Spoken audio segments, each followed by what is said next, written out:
దేవునికి దాసులైనందున పరిశుద్ధత కలుగుటయే మీకు ఫలము. అదిగో, పాపము నుంచి విమోచించబడిన నీవు 7 రకాల్లో ఏ రకములో నువ్వు పాపిగా ఉన్నావో తెలియదు, కానీ 7 రకాల పాపము నుంచి విడిపించడానికి 7 విజయాలు ఇచ్చిన క్రీస్తు అంటున్నాడు, నువ్వు పాపము నుంచి విమోచించబడిన నీవేం చేయాలి తెలుసా?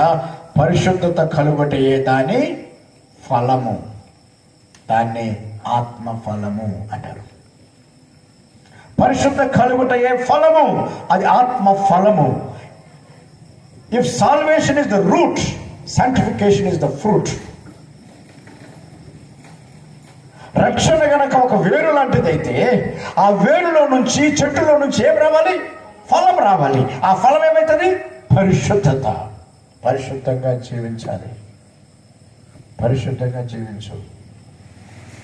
పరిశుద్ధంగా జీవించు.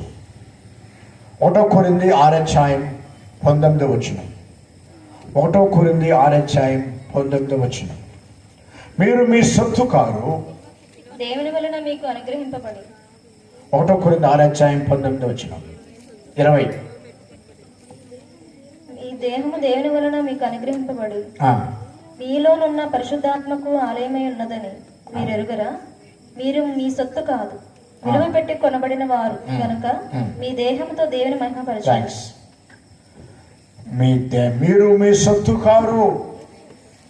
విమోచించబడిన ప్రతి ఒక్కరు చేయాల్సిన 3వ కార్యక్రమం. మొదటిది మనుషులు చేయాల్సింది, ప్రభువా నేను 7 రకాల ఒక పాపి నేను తెలుసుకోవాలి. రెండవది, ప్రభువా నువ్వు 7 విధాలుగా నాకు రక్షణ ఇచ్చినావని తెలుసుకోవాలి. తెలుసుకున్న తర్వాత పరిశుద్ధంగా జీవించాలి.